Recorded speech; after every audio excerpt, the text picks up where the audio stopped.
Hello जय हिंद साथियों। तो साथियों सबसे पहले मेरी तरफ से आप सभी को साथियों नया साल मुबारक हो, यानी कि हैप्पी न्यू ईयर सभी साथियों को। तो साथियों क्या हाल चाल आपका। तो साथियों नया साल का आपका फर्स्ट दिन कैसा निकला आप कमेंट करके ज़रूर बता देना। तो चलिए साथियों आज की इस वीडियो को देखेंगे। तो साथियों आज की इस वीडियो हम देखने वाले हैं यूपी पुलिस से प्रीवियस और क्वेश्चन पेपर साथियों आज की वीडियो में एनालाइज करने वाले हैं। एग्जाम डेट है साथियों आपकी 27 जनवरी और साथियों 2019 का पूरा पेपर है। तो वीडियो को लास्ट तक जरूर देखते रहना साथियों। आपको इस क्लास में जी के जी एस प्लस आपको हिंदी के क्वेश्चन आपको इस वाली वीडियो में देखने को मिलेंगे साथियों। कब से सबसे ज़्यादा इंपॉर्टेंट क्वेश्चन है तो देखते रहना एक बार। तो चलिए साथियों आज की इस वीडियो को स्टार्ट करते हैं। वीडियो स्टार्ट करने से पहले आप हमारे चैनल पर पहली बार आए हो तो चैनल को सब्सक्राइब करके वो वीडियो को लाइक ज़रूर कर देना और साथ में बेल नोटिफिकेशन को ऑल पे कर देना ताकि नई वीडियो की नोटिफिकेशन आपको सबसे पहले मिल सके। तो चलिए साथियों आज की इस वीडियो को स्टार्ट करते हैं फर्स्ट क्वेश्चन के साथ। फर्स्ट क्वेश्चन है साथियों हमारा, मुगल सम्राट जहांगीर ने डैश में शालीमार बाग का निर्माण किया। बताइए साथियों मुगल सम्राट जहांगीर ने डैश में शालीमार बाग का निर्माण किया था। कहाँ पर किया था साथियों। तो सही आंसर हो जाएगा साथियों कश्मीर में। कहाँ पर, कश्मीर बिल्कुल करेक्ट आंसर हो जाएगा। कश्मीर बिल्कुल सही आंसर है। ऑप्शन डी में शालीमार बाग की हुई है, मुगल सम्राट की बात है। तो और कुछ जान लेते हैं साथियों। शालीमार बाग का निर्माण साथियों 1619 ईस्वी में हुआ था। 1619 ईस्वी में हुआ था। अगर साथियों मैं आपसे पूछूं राजस्थान में जहांगीर के महल कहाँ पर स्थित हैं, राजस्थान की बात है तो जहांगीर के महल कहाँ स्थित हैं। तो राजस्थान पुष्कर में साथियों सबसे ज़्यादा जहांगीर के महल स्थित हैं। अगर मैं पूछूं साथियों जहांगीर का दूसरा नाम, अगर मैं आपसे पूछूं जहांगीर का दूसरा नाम तो आपको नूरुद्दीन मोहम्मद जहांगीर आपको बताना है। अगर मैं आपसे पूछूं हवा महल कब बना, हवा महल का साथियों कब बना तो 1799 ईस्वी में साथियों महाराजा सवाई प्रताप सिंह द्वारा हवा महल बनवाया गया था। अगर मैं आपसे पूछूं जहांगीर के गुरु का क्या नाम है, जहांगीर के गुरु का नाम पूछूं तो आपको हरगोविंद साहब याद रखना है साथियों। चलिए अगर साथियों मैं आपसे पूछूं कश्मीर का सबसे बड़ा मुगल गार्डन कौन सा है, कश्मीर में साथियों सबसे बड़ा मुगल गार्डन कौन सा है तो साथियों निशांत गार्डन हो जाएगा। क्या सर जी, निशांत गार्डन हो जाएगा। ये साथियों 1633 ईस्वी में इसकी साथियों स्थापना हुई और साथियों ये आसिफ खान द्वारा लगाया गया था। तो साथियों इंपोर्टेंट पॉइंट्स हैं, सभी को नोट कर लेना, आपके एग्जाम के लिए आपकी बहुत ज़्यादा हेल्प करेंगे। अगला क्वेश्चन है साथियों हमारा, वार्षिक भारतीय शास्त्रीय संगीत समारोह सवाई गंधर्व भीमसेन महोत्सव देश में आयोजित किया जाता है। वो बताइए साथियों वार्षिक भारतीय सांस्कृतिक संगीत समारोह सवाई गंधर्व भीमसेन महोत्सव में आयोजित किया जाता है। तो कहाँ पर किया जाता है साथियों तो महाराष्ट्र के साथियों पुणे जिले में। क्या सर जी, महाराष्ट्र के पुणे जिले में साथियों सवाई गंधर्व भीमसेन का महोत्सव आयोजित किया जाता है। पुणे आपको याद रखना है। ऑप्शन ए बिल्कुल करेक्ट आंसर हो जाएगा। चलिए इंपोर्टेंट से समझते हैं। सवाई गंधर्व भीमसेन महोत्सव की शुरुआत साथियों, सवाई गंधर्व भीमसेन महोत्सव की शुरुआत 1953 ईस्वी को होती है और किसके द्वारा होती है तो भीमसेन जोशी को आपको ध्यान रखना है। 1953 में साथियों भीमसेन जोशी के द्वारा इसकी शुरुआत होती है। और गंधर्व संगीत साथियों गंधर्व संगीत आपसे पूछूं साथियों क्या है, गंधर्व संगीत अगर आपसे पूछूं तो भारतीय शास्त्रीय संगीत है। भारतीय शास्त्रीय संगीत है। अगर मैं आपसे पूछूं संगीत में 7 नोट के नाम क्या हैं, अगर मैं आपसे पूछूं संगीत में 7 नोट के नाम क्या हैं तो आपको ध्यान रखना है सारे गामा पा धा नी का साथियों ये आपके संगीत के 7 नोट के नाम है। आपको इंपोर्टेंट है, नोट कर लेना। अगर मैं आपसे पूछूं भारतीय संगीत का जनक किसे कहा जाता है तो आपका सही आंसर हो जाएगा सामवेद को। क्या सर जी, सामवेद को कहा जाता है। अगर मैं आपसे पूछूं प्रसिद्ध शास्त्रीय गायक मैं आपसे पूछूं तो शायद हो जाएगा पंडित भीमसेन गुरुराज जोशी साथियों ये प्रसिद्ध शास्त्रीय गायक रहे हैं पंडित भीमसेन गुरुराज जोशी। साथियों आपको ध्यान रखना है। अगर साथियों मैं आपसे पूछूं प्रसिद्ध महिला शास्त्रीय गायिका कौन है, प्रसिद्ध महिला शास्त्रीय गायिका कौन थी, तो आपको ध्यान रखना है गंगूबाई हंगल। साथियों गंगूबाई हंगल को याद रखना है। साथियों ये कुछ इंपॉर्टेंट पॉइंट से आपके एग्जाम के लिए शायद इंपॉर्टेंट हो सकते हैं, तो इनको एक बार से रिपीट कर लेना या फिर नोट्स में नोट कर लेना। चलिए अगला क्वेश्चन देखते हैं। निम्नलिखित में से कौन सा बैंक भारत का सबसे पुराना सार्वजनिक क्षेत्र का बैंक है? बताइए साथियों कौन सा बैंक है? तो साथियों कौन सा होगा, तो कौन सा होगा? ऑप्शन सी बिल्कुल करेक्ट आंसर है, इलाहाबाद बैंक। साथियों आपको ध्यान रखना है इलाहाबाद बैंक साथियों भारत का सबसे पुराना सार्वजनिक साथियों क्षेत्र का बैंक है इलाहाबाद बैंक को आपको ध्यान रखना है। और साथियों चलिए अगला क्वेश्चन देखते हैं। वैदिक सभ्यता डैश नदी के तट पर विकसित हुई थी? बताइए साथियों किस नदी पर थी वैदिक सभ्यता? तो वैदिक सभ्यता साथियों आपकी सरस्वती नदी पर हो जाएगी। क्या सर जी? सरस्वती नदी पर बिल्कुल करेक्ट आंसर हो जाएगा। चौथे का डी बिल्कुल राइट आंसर है, सरस्वती नदी पर साथियों ये वैदिक सभ्यता विकसित हुई थी।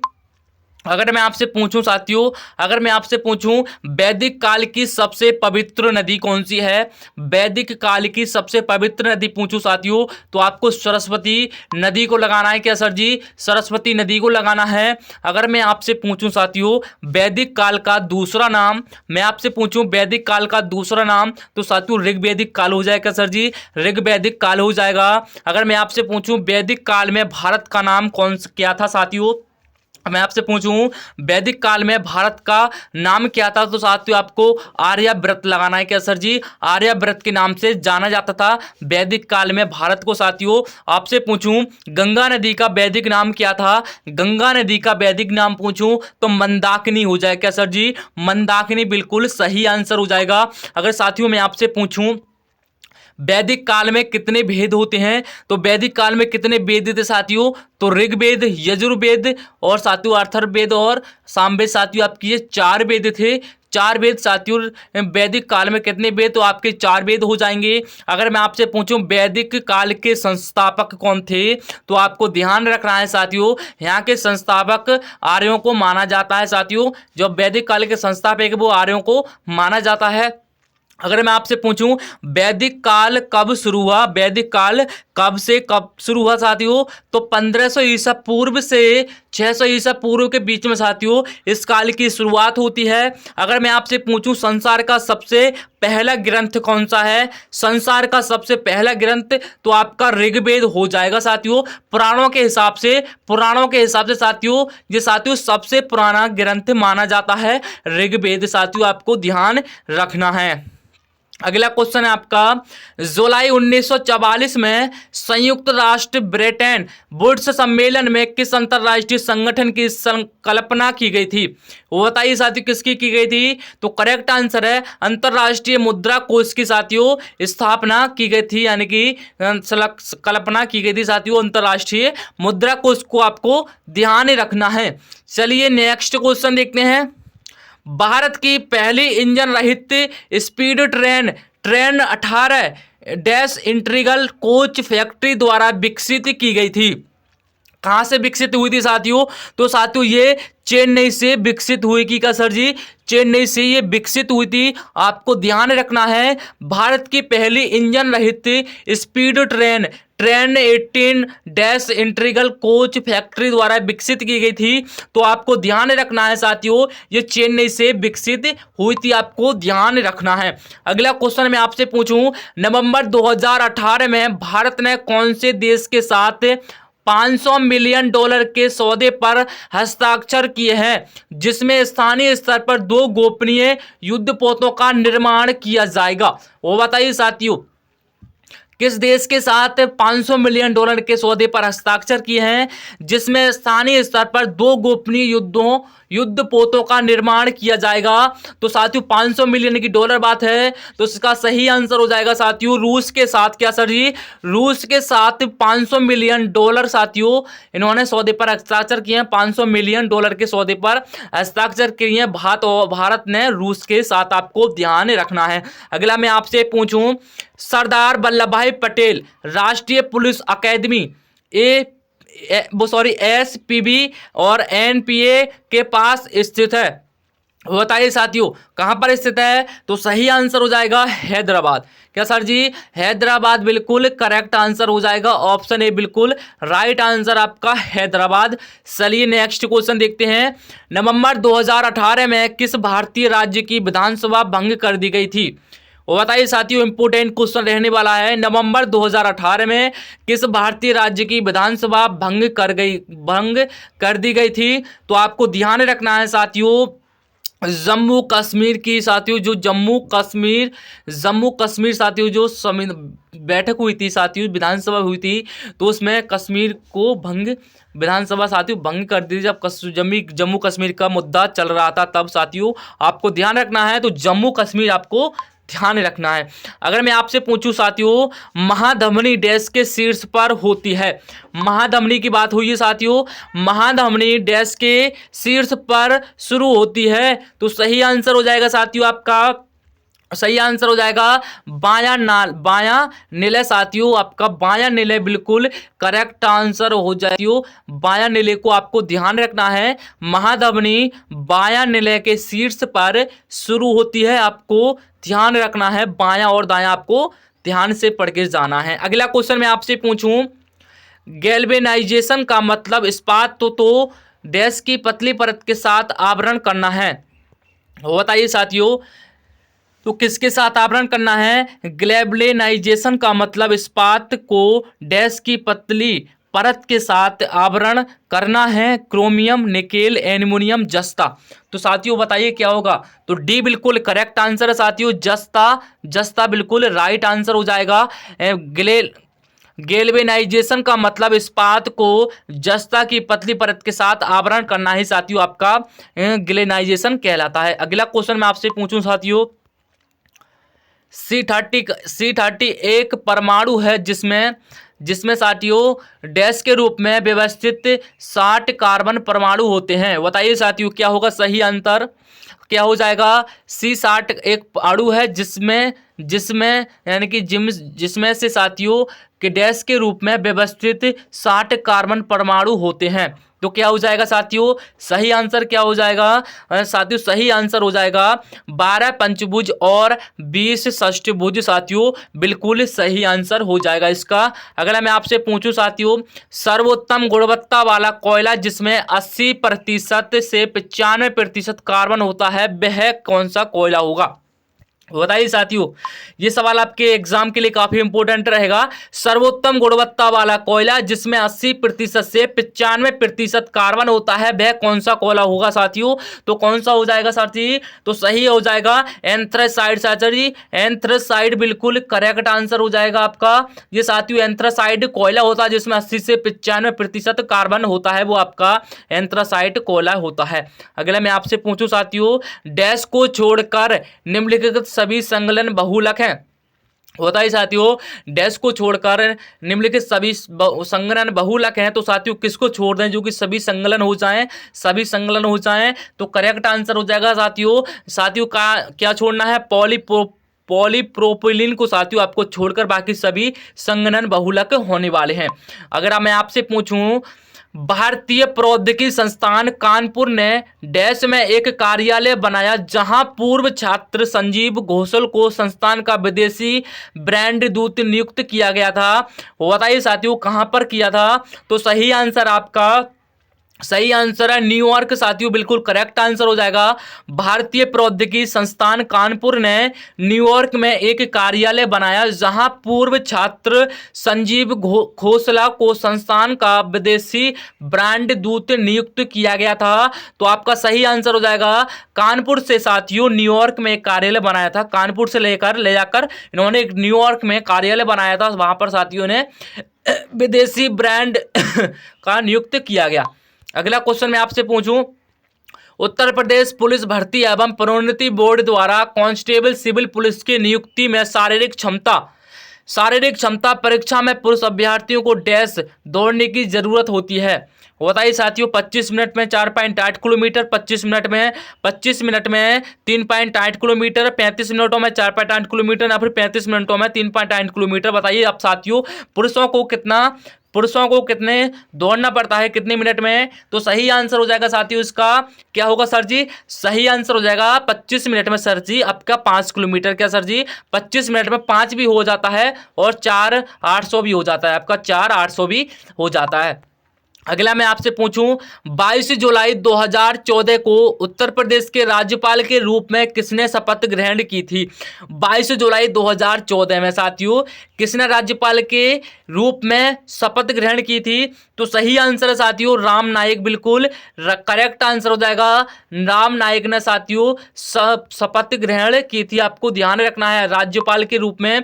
अगला मैं आपसे पूछूं साथियों, उत्तर प्रदेश के किस जिले को पीतल नगरी के नाम से जाना जाता है? उत्तर प्रदेश के किस जिले को पीतल की नगरी के नाम से जाना जाता है? एक बार से सभी भाई लोग इस प्रश्न का आंसर कमेंट कर देंगे। अगर आपको पता है सर जी तो इस प्रश्न का आंसर आपको कमेंट में जरूर लिख देना। बाकी मैं आपको बता दूंगा, मैं बता भी तो दे रहा हूं लेकिन आपको पहले से भी पता था तो कमेंट करके जरूर बताना है। बाकी तो मैं आपको इस क्वेश्चन का आंसर बता रहा हूं सर जी, पीतल नगरी सिर्फ मुरादाबाद को कहा जाता है। ये साथियों उत्तर प्रदेश का मात्र एक जिला है जहां पर पीतल नगरी के नाम से जाना जाता क्या है सर जी? मुरादाबाद। आपको ध्यान रखना है मुरादाबाद सर जी, बिल्कुल करेक्ट आंसर हो जाएगा। अगला क्वेश्चन देखते हैं साथियों, 1658 ईस्वी में बहादुरपुर के युद्ध में शाहजहां के दूसरे बेटे शाह शुजा को शाहजहां के पोते डैश ने हराया था? बताइए साथियों 1658 ईस्वी में युद्ध हुआ था, बहादुरपुर के युद्ध में साथियों 1658 में युद्ध हुआ था और कहां पर? तो बहादुरपुर में हुआ था। तो शाहजहां के दूसरे बेटे, ध्यान से सुनना, शाहजहां के दूसरे बेटे शाह शुजा को शाहजहां के पोते डैश ने हराया था। अब बताइए सर जी, शाहजहां के ये तो बेटा हो गया, शाहजहां का ये तो बेटा हो गया सर जी, तो शाहजहां के पोते ने हराया था किस, कहाँ, कौन सा हराया था साथियों? सुलेमान को, आलम शाह, बहादुर शाह या फिर मुराद बख्श? तो बताइए किसे हराया था? तो बहादुर शाह का जो पोता था वो कौन था साथियों? उसका नाम क्या है? तो करेक्ट आंसर हो जाएगा सर जी आपका बहादुर शाह। बहादुर शाह ने साथियों हराया था। क्या सर जी? बहादुर शाह, आपको ध्यान रखना है। चलिए नेक्स्ट क्वेश्चन देखते हैं, फिरोजाबाद में 200 वर्षों से भी अधिक समय से डैश का उद्घाटन किया जा रहा है? फिरोजाबाद में 200 वर्षों से भी अधिक समय से का डैश का उद्घाटन किया जा रहा है। तो फिरोजाबाद की सर जी क्या मशहूर है? तो फिरोजाबाद की आपकी कांच की चूड़ियां। क्या सर जी? कांच की चूड़ियां बिल्कुल बहुत ज्यादा मशहूर हैं। फिरोजाबाद की कांच की चूड़ियां हो जाएंगी आपकी, और साथ ही जो पीतल के ताले होते हैं वो आपके अलीगढ़ के हो जाएंगे। पीतल नगरी तो साथियों वैसे मुरादाबाद को कहा जाता है, तो मुरादाबाद हो जाएगा। पीतल के ताले मुरादाबाद, कांच की चूड़ियां फिरोजाबाद साथियों, और वाराणसी की साड़ी आपको ध्यान रखना है। चलिए साथियों सबसे ज्यादा मशहूर जगह है। अगला क्वेश्चन मैं आपसे पूछूं, कौन सा कथक घराना उस नृत्य शैली के आध्यात्मिक पहलुओं पर अधिक ध्यान देता है? बताइए साथियों कौन सा होगा? तो कौन सा होगा सही आंसर सर जी? तो सही आंसर हो जाएगा आपका, सही आंसर हो जाएगा बनारस। बनारस साथियों बिल्कुल करेक्ट आंसर हो जाएगा। कौन सा कथक घराना उस शैली के आध्यात्मिक पहलुओं पर अधिक ध्यान देता है? तो साथियों बनारस घराना आपको ध्यान रखना है। अगला मैं आपसे पूछूं, हिंदू पौराणिक कथाओं के अनुसार महाकाव्य रामायण में भगवान श्री राम अयोध्या के शासक थे जो कि देश की राजधानी थी? हस्तिनापुर की, कुरु की, कलिंगी की, कौशल की? बताइए साथियों हिंदू पौराणिक कथाओं के अनुसार महाकाव्य रामायण में भगवान श्री राम अयोध्या के शासक थे, तो साथियों अयोध्या किसकी राजधानी थी? अब बताइए सर जी क्या होगा? तो सर जी सही आंसर हो जाएगा कौशल की। सर जी कौशल बिल्कुल करेक्ट आंसर, आपको ध्यान रखना है। कौशल आपका बिल्कुल सही आंसर हो जाएगा, कौशल। चलिए नेक्स्ट क्वेश्चन देखते हैं, किस भारतीय ने अर्थशास्त्र में नोबेल मेमोरियल पुरस्कार जीता है? किस भारतीय ने अर्थशास्त्र में नोबेल मेमोरियल पुरस्कार जीता है साथियों? तो करेक्ट आंसर हो जाएगा आपका, करेक्ट आंसर है ऑप्शन सी साथियों, अमर्त्य साथियों, अमर्त्य सेन बिल्कुल सही आंसर हो जाएगा। तो साथियों ये हाल ही का नहीं है, ये पिछली ईयर्स का है। अगला क्वेश्चन आपसे पूछूं, भारतीय मुक्केबाजी MG मैरी कॉम द्वारा लिखित आत्मकथा का शीर्षक क्या है? बताइए साथियों जो मुक्केबाजी खिलाड़ी हैं MC मैरी कॉम, तो उनके द्वारा लिखी गई आत्मकथा का शीर्षक क्या है, तो कौन सा है साथियों, तो सही आंसर हो जाएगा इसका ऑप्शन बी साथियों, अनब्रेकेबल साथियों, अनब्रेकेबल साथियों, बिल्कुल सही आंसर हो जाएगा। इनकी कहानी का शीर्षक है साथियों, ये इनकी कहानी का शीर्षक है अनब्रेकेबल साथियों, बिल्कुल करेक्ट आंसर हो जाएगा ऑप्शन बी। साथियों एक बार क्लास को लाइक कर दीजिए, सभी भाई लोग एक बार क्लास को लाइक कर दीजिए, चैनल पर पहली बार है तो सब्सक्राइब भी कर लीजिए। आपको यहाँ पर डे बाय डे साथियों यूपी पुलिस के प्रैक्टिस सेट आपको मिलते रहेंगे। तो चलिए साथियों अगला क्वेश्चन देखते हैं। 65वीं राष्ट्रीय फिल्म पुरस्कारों में से किस फिल्म ने सर्वश्रेष्ठ लोकप्रिय फिल्म पुरस्कार जीता है, बताइए साथियों 65वीं राष्ट्रीय फिल्म पुरस्कारों में से किस फिल्म ने सर्वश्रेष्ठ लोकप्रिय पुरस्कार जीता है। तो आपको ध्यान रखना है सर जी, इसका ध्यान रखना है बाहुबली 2 द कॉन्क्लूजन साथियों, बिल्कुल सही आंसर हो जाएगा। बाहुबली 2 को साथियों ये फिल्म पुरस्कार दिया गया है द कॉन्क्लूजन के लिए, सही आंसर ऑप्शन ए हो जाएगा बाहुबली 2। चलिए साथियों अगला क्वेश्चन है आपका, अर्थशास्त्र विज्ञान के लिए वर्ष 2018 का नोबेल पुरस्कार विलियम डी नॉर्डहॉन्स को और पॉल एम रोमर को दिया था, ये दोनों किसके निवासी थे, ये दोनों देश के निवासी थे। तो कहाँ के निवासी थे सर जी, तो सही आंसर हो जाएगा आपका संयुक्त राज्य अमेरिका के साथियों, ये दोनों निवासी थे विलियम डी नॉर्डहॉस और पॉल एम रोमर साथियों, दोनों अमेरिका के ही निवासी थे। आपको ध्यान रखना है ये 2018 में नोबेल पुरस्कार से सम्मानित किए गए थे। अगला क्वेश्चन आपका, खालिस्तान निजी और संवेदनशील जानकारी जैसे कि क्रेडिट कार्ड नंबर, व्यक्तिगत पहचान और खाता उपभोक्ता नाम और पासवर्ड प्राप्त करने का धोखाधड़ी वाला कार्य कौन सा होगा, तो कौन सा होगा, हैकिंग का होगा, ट्रोजन का होगा, मेलवेयर या फिर फिक्सिंग। तो सही आंसर है सर जी इसका फिक्सिंग साथियों, बिल्कुल करेक्ट आंसर हो जाएगा। फिक्सिंग साथियों जो कार्य फिक्सिंग में डाला जाता है, जब धोखाधड़ी से कोई आदमी कुछ कार्य गलत कार्य कर देता है तो उसको फिक्सिंग कहते हैं, ऑप्शन डी बिल्कुल करेक्ट आंसर है। अगला क्वेश्चन देखते हैं, चित्रकूट जलप्रपात भारत के किस राज्य में स्थित है, चित्रकूट जलप्रपात भारत के किस राज्य में स्थित है। तो आपको ध्यान रखना है चित्रकूट हो जाएगा आपका सर जी छत्तीसगढ़। क्या छत्तीस का आंसर तो हमें पता था पहले से ही, तो बहुत बढ़िया, वेरी गुड क्लास, यानी कि आपकी तैयारी बहुत शानदार चल रही है। चित्रकूट जलप्रपात भारत के किस राज्य में है, तो आपको छत्तीसगढ़ याद रखना है। चलिए अगला क्वेश्चन मैं आपसे पूछूं, वेनेजुएला की राजधानी है, वेनेजुएला की राजधानी खालिस्तान है, बताइए साथियों क्या है वेनेजुएला। तो वेनेजुएला की सर जी राजधानी हो जाएगी काराकस। क्या सर जी, काराकास, बिल्कुल करेक्ट आंसर हो जाएगा काराकास, बिल्कुल सही आंसर ऑप्शन डी में दिया है। वेनेजुएला की जो राजधानी है वो काराकास हो जाएगी। अगला क्वेश्चन मैं आपसे पूछूं साथियों, भारत में निम्नलिखित में से किस रेडियोधर्मी धातु का विश्व का सबसे बड़ा भंडार मौजूद है, बताइए साथियों भारत में निम्नलिखित में से किस रेडियोधर्मी धातु का विश्व का सबसे बड़ा भंडार मौजूद है, यूरेनियम का, रेडियम का, बिस्मिथ का, थोरियम का। तो सर जी जिनका आंसर ऑप्शन डी के साथ जा रहा है, यानी कि very good answer, very good class, यानी कि आपकी तैयारी साथियों काफी ज्यादा मजबूत तरीके से चल रही है। तो आपका यहाँ पर थोरियम हो जाएगा सर जी, थोरियम हो जाएगा। तो थोरियम बिल्कुल करेक्ट आंसर है। तो साथियों इस क्लास में हम 30 क्वेश्चन ही कर लेते हैं, बाकी की साथियों वीडियो काफी ज्यादा बड़ी हो जाएगी। तो साथियों आपको 30 क्वेश्चन को आपका आज का प्रैक्टिस सेट हमने लगाया, तो साथियों क्वेश्चन मैं आपको आगे और भी करवा दूंगा, लेकिन वीडियो काफी ज्यादा बड़ी हो जाएगी, जिससे आप वीडियो को छोड़कर भाग जाते हैं, पूरी वीडियो को नहीं देखते हैं। अगर आप यहां तक देख रहे हैं तो आप शायद अच्छी तैयारी करने वाले हैं, बाकी सभी लोग यहीं पर छोड़ के चले जाते हैं। तो वो क्वेश्चन साथियों जो लास्ट में होते हैं वो उन्हें कोई नहीं पढ़ पाता। तो साथियों वे कुछ इंपोर्टेंट क्वेश्चन है वो मैं आपको दूसरे प्रैक्टिस सेट में करवा दूंगा, ताकि आप ज्यादा वीडियो बड़ी नहीं हो पाए। तो साथियों आप मुझे ये बताना 30 क्वेश्चन में से आपने 30 में से आपने कितने क्वेश्चन का प्रैक्टिस सेट लगाया और कितने क्वेश्चन आपके सही है, तो कमेंट में एक बार इसका सुझाव जरूर देना। इससे हमें पता चल जाता है कि हमारे चैनल के द्वारा साथियों आपकी तैयारी कैसी चल रही है। तो चलिए साथियों आज की इस क्लास को यहीं पर बंद करते हैं और मिलते हैं किसी अगली वीडियो के साथ। जब तक के लिए अपना ख्याल रखिए। जय हिंद, वंदे मातरम।